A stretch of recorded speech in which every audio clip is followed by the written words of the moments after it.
All right, listen, I am not sparing myself from this. I am guilty as charged. I have about 10 different LA2A plugins, and I have about 45 different reverbs and about another 20 different delays. And I'm not even going to get into how many EQs I got. So, yeah,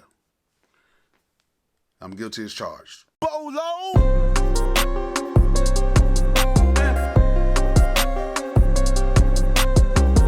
All right, before we get started with the video, make sure you guys subscribe, make sure you guys comment, yes, and please turn on those post notifications so you will know the next time I have another video. Also, at the end of this video, if you like this type of content, hit that thumbs up.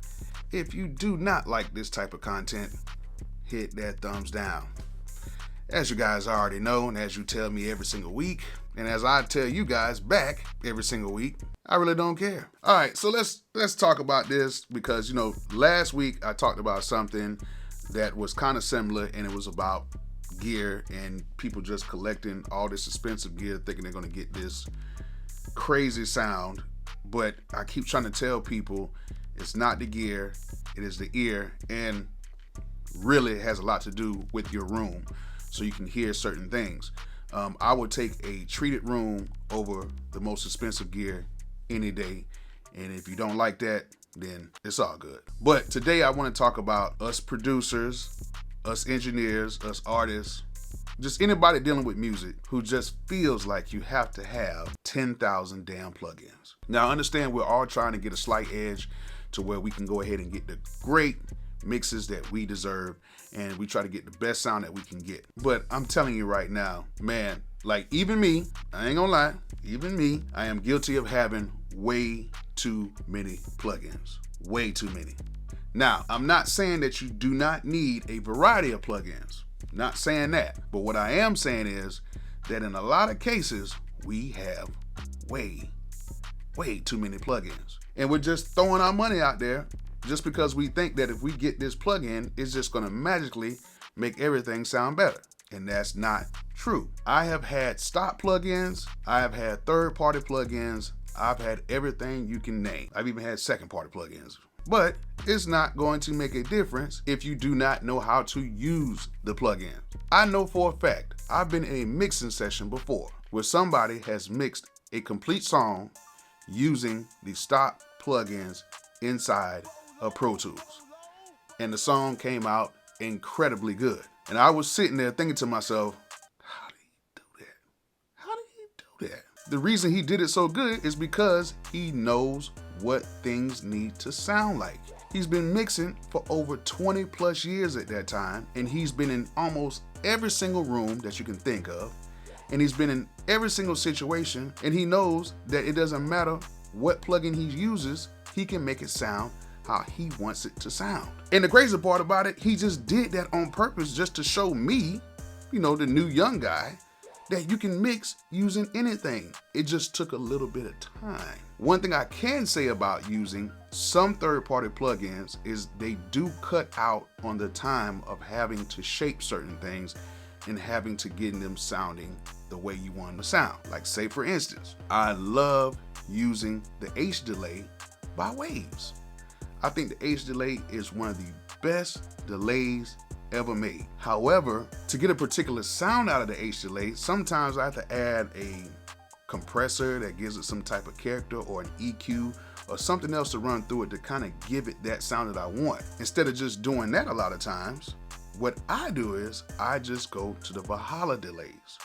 And that right there will cancel out maybe about 3 to 5 minutes of me fiddling around with a combination of different plugins to get the sound that I want. So that's what I was kind of saying, like certain plugins do give you an advantage because it takes less time to achieve the sound that you want. There are just some EQs, there's some compressors, there's some reverbs that are just, they just really don't make no sense if you already have certain things. Now, there are some great plugin companies out here that are amazing. And of course, we all know about Waves. They make some of the best plugins, and they are right now the top of my list because the plugins are so much cheaper than what they were years ago, and you're basically getting a lot of decent plugins for a great price. Also, I cannot go without my FabFilter plugins, the Pro Q3, the Pro Q2, the limiter, of course.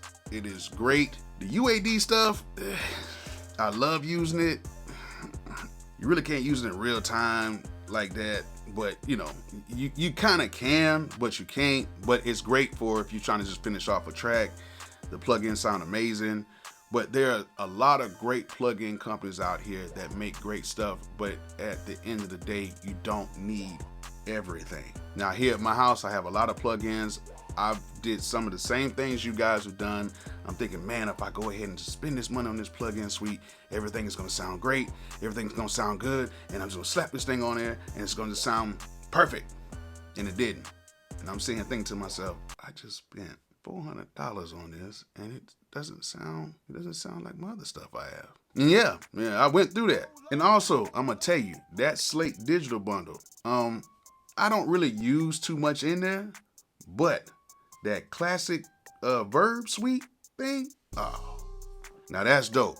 That's something you can slap on anything right now, and you can just go through a few presets and you'll get what you want. That's probably one of the plugins that I might just buy outright, because you know, the monthly thing with that is actually pretty cool, but I think I might just buy that outright. Yeah, because that classic Verb suite in that Slate bundle is actually pretty good. But that carries me over to something else, and that is the subscription-based type of stuff. Now, right now, a lot of these plugin companies are doing subscription-based, which is pretty cool. So if you don't have all the money, you can go ahead and just kind of rent everything and just get all the updates as you go. I'm not really into the whole subscription thing. I basically want to own my stuff. I just want to own it. But I want to have the option to own it, which a lot of these companies do have the option to where you can just own a plugin outright, or you can just get the whole bundle for like 15, 20 bucks a month, which is cool. But you know, these subscription things, if you keep buying all of these different, you know, plugin subscriptions, you'll end up spending like 60 bucks a month on some plugins that you barely use. I think that's cool or whatever, but I think you should probably focus more on what you kind of just want. I think just having all these subscriptions and everything is cool, but I think if you just kind of just, you know, pick the stuff that you need rather than the stuff that you want, then I think you'll be in a happier place, and I think your pockets will be in a happier place as well. And that goes to say as well that you need to just learn the plugins that you already have. Like right now, I have just about every plugin company you can think of. And at the end of the day, I still use my Waves plugins probably 80% of the time, because I know those plugins. And I have a certain chain that I have set up, which everybody has their own way of setting everything up. And it does not matter how you use it.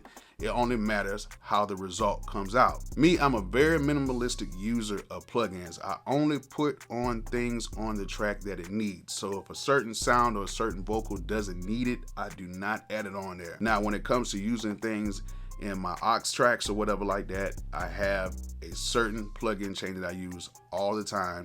And sometimes I may even deactivate certain plugins if I do not need it for a certain vocal, or I may not need it if I'm like bouncing down a beat or something like that. However, there's a few things that I cannot live without when it comes to mixing any type of vocals or using anything so far as like mixing down my beats. Now, my vocals, I love to use the Waves API 2500.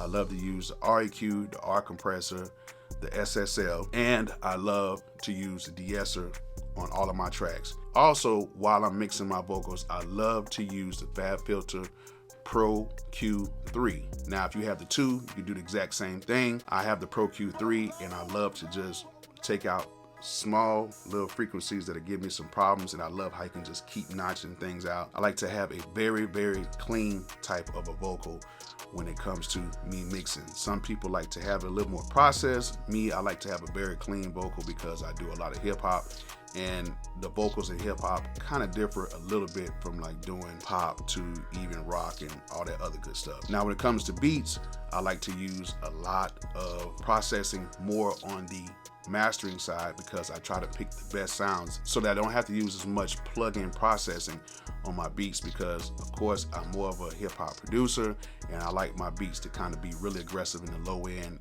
and I don't really want it to have like a squashed or, you know, that enclosed feeling. I like my beats to sound warm.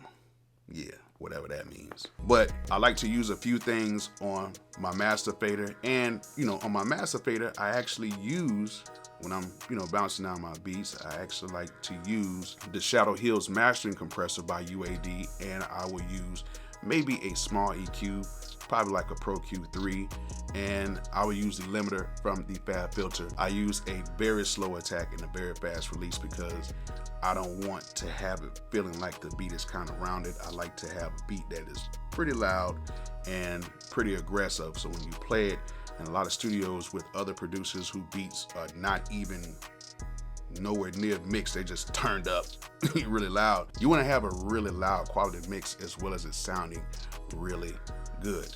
So yeah, do you need a whole bunch of plugins? No. What I'm saying in this whole video is you just need to learn how to use them, and you need to learn how to use them in an environment to where you can hear the plugins the way you need to hear them. It is more about the environment that you're doing the mix in than the plugins that you are using. So yeah, it's definitely more or less using the plugins that you need in the mixing environment. Now, I know some of you guys mix on headphones, which is cool too. You just need to learn that. And also, if you're in a certain mixing environment, you need to learn the source, the speakers that you are mixing with, and just learn the environment around you that you're mixing in, rather than you just buying all of these plugins, because you're not going to be using every single plugin that you have. If you already got good quality plugins, the newest plugin suite that comes out is not really going to do much. Now, there is some other smaller companies that are doing an awesome job when it comes to developing plugins. One of my favorite companies right now is Baby Audio. They have some great plugins that I really like using. You can use whatever you want, but just familiarize with yourself with the plugins that you're using, learn how to use them, and apply them to your mixes. Doesn't matter if you're using the stock plugins or third-party plugins. Doesn't matter what you're using, you still have to learn the plugin first. So that way you won't have to be spending all of this money on trying to achieve a sound when you don't have any knowledge of using the plugins the correct way. So learn how to use those plugins the correct way, learn how to use what you already have, and I think you'll be okay. And I think your pockets and your bank account will be fine too. So I hope you guys enjoyed this video. Hope you guys learned something from it. And like I always say, peace out.